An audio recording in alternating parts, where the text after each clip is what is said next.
তীব্র গরমে পথচারী ও সাধারণ মানুষের পাশে দাঁড়াতে জলছত্রের উদ্যোগ নিল রাষ্ট্রীয় সংহতি।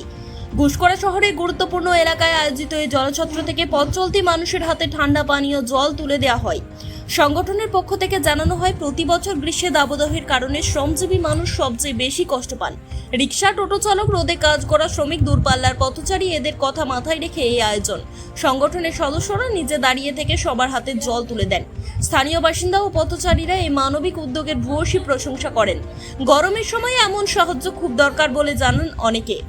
রাষ্ট্রীয় সংহতির সদস্যরা জানিয়েছেন, শুধু জলছত্র নয়, ভবিষ্যতেও মানুষের পাশে থাকার মতো আরও সামাজিক কাজ করবেন তারা।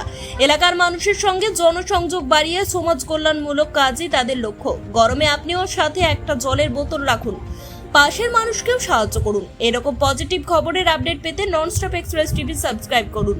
দেখা হচ্ছে পরের খবরে। রাষ্ট্রীয় সংগঠনের পরিচালনায় প্রত্যেক বছরের ন্যায় এবছরও পথচলতি মানুষদের ওপরে আমরা সর্বদোষী বিতরণ করে থাকি। তাই এটা বিগত 10 বছর ধরে এই প্রকল্প চলছে।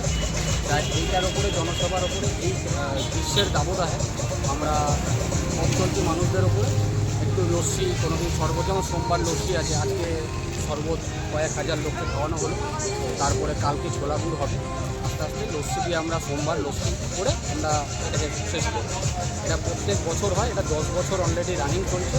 রাষ্ট্রীয় সংগঠন পরিচালনা এটা হয়ে থাকে। কোথায় করছেন এই কর্মসূচি? এই কর্মসূচি হচ্ছে এখন আমাদের তিরিশতলা nearest Axis bank, ICICI bank, তার সম্মুখে এগ্রি ইয়ার এখানে হবে প্রত্যেকবারই।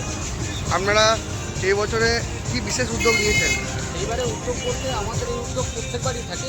এবার বেশি কিছু ভালো কিছু করার বলতে আমাদের, ধরুন, আমাদের ভালোবাসা যেটা বিজেপির সমর্থিত পার্টি, আমরা যাকে ভালোবাসি বলছি, সেই পার্টি রাজ্যে ক্ষমতায় এসেছে। সেই পার্টিকে আমরা সমর্থন করেও তাদের সব কর্মকর্তাদের নিয়ে, কার্যকর্তাদের নিয়ে, আমাদের লোকাল ডিএম, আমাদের থানার আইসি, সবাইকে নিয়ে আমরা সোমবার একটা বৃহৎ আকারে লস্যি প্রদান করব। সেটা পথচলতি মানুষদের ওপর, সেবার ওপরে আমরা ইয়ে করব। সেটার জন্য ইনভাইট থাকবে। তা আমরা এই নিয়ে কর্মসূচি শেষ করবো আগামী সোমবার।